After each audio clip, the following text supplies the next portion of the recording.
પહેલા ઓળખી લેવા જોઈએ.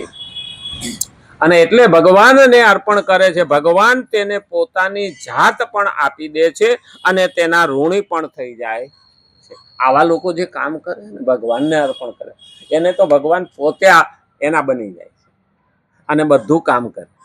હા, કાવડી લઈને પાણી ભરતો, જ્ઞાનેશ્વરને ત્યાં એટલા બધા ભક્તો આવતા અને એવી ભગવાનની ભક્તિ કરતો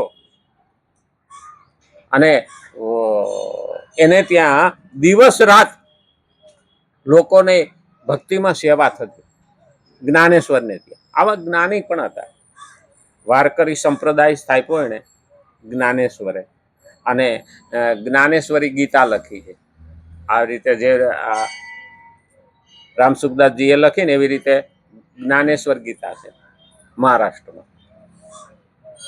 તો એને ત્યાં પેલો પાણી ભરવા વાળો હતો, આપણે કાવડ નથી બનાવતા ઓલા 2 ડબ્બાની, એ ખંભે લઈ અને જે આ બધા આટલા બધા લોકો આવતા હોય પાણી તો પાવું પડે, તો કાવડ લઈને પાણી ભરવા જતા. હવે માણસ ગામડે વયો ગયો, હવે અહીં પાણી કોણ પાય? હવે આને તો ખબર નહીં, બધી ભક્તોનામાં ભક્તિમાં લીન હતા. તે ભગવાન કાવડ લઈને પાણી ભરવા માંડ્યા ખંભે લઈને. એટલે પંઢરપુર નામદેવ ગયા દર્શન કરવા. ભગવાન એ વાતો કરતા, ત્યાં ભગવાન બોલે નહીં.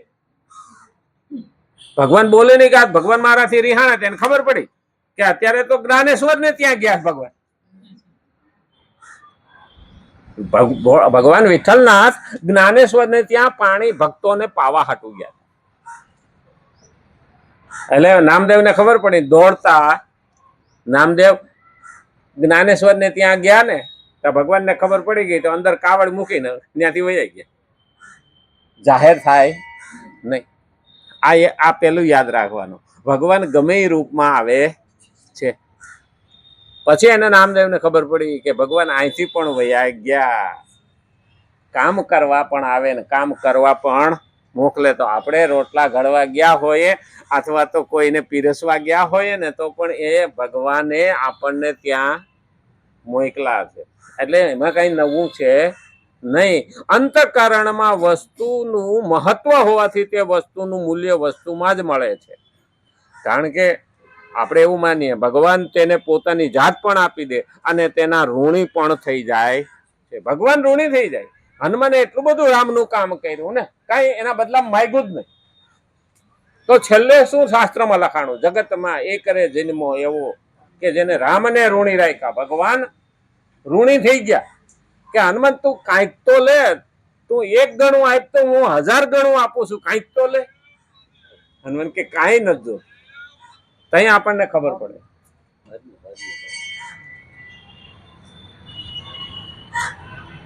ફોન કપાય નહીં, એને તરત જવાબ દઈ દેવાય કે પછી કરું છું, નહીં તો ઓલો ઘડીએ ઘડીએ કર્યા કરે. હામા વાળો જો સમજી જાય ને કે આ કાયકો કેમ, તો હામા વાળો ન સમજે. હા, એ ઘડીએ ઘડીએ કર્યા કરે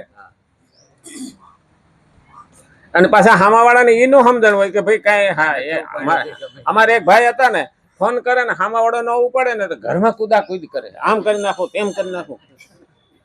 મારો ફોન કેમ ન ઉપાડે? મેં કીધું કામ સ્કૂટર હાંકતો હોય છે.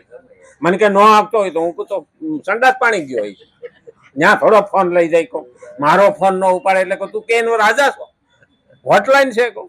એટલે પાછ ટાઢો થઈને બેસી જાય. એટલે ઘણા આવા હોય, મારો ફોન કેમ ન ઉપાડે? દવાઈ દવાઈ કરે. એટલે બીજી વખત ત્રીજી વાર, અરે પણ હું કામ એને ભાઈ વાહે પડ્યો હતો, ઉપાડ્યા જેવું નહીં હોય તો નહીં ઉપાડે ને.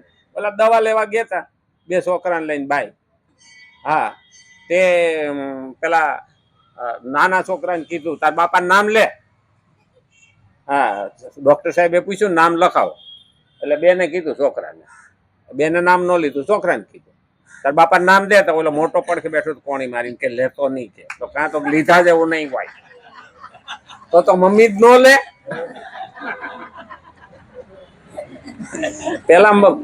પેલા બૈરા પતિનું નામ ન લેતા એટલે ભલે 2ને છોકરાને કીધું, પણ છોકરો ઊંધું સમજી બેઠો.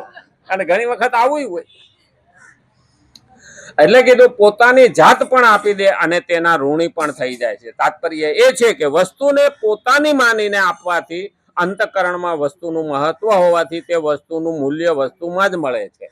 આપણે ઘણી વખત આપણે જોઈએ છીએ કે વસ્તુઓના રૂપમાં આપણે માગીએ ને તો વસ્તુ મળે, વધારે મળે, પણ વસ્તુનું મૂલ્ય કરીએ ને તો વસ્તુના રૂપમાં જ મળવાની છે. પણ ભક્તિના રૂપમાં કરીએ ને તો ભક્તિના રૂપમાં જ મળવાની છે. અને એટલે કીધું છે કે તે વસ્તુનું મૂલ્ય વસ્તુમાં જ મળે અને પોતાની ન માનીને આપવાથી સ્વયં ભગવાન પોતે મળે. એમાં હું મારી વસ્તુ માનતો નથી, પણ સ્વયંને ન માનીને આપવામાં આવે તો સ્વયં ભગવાન આપણને મળે. અને આપણે ભગવાન હાટું તો કરીએ છીએ.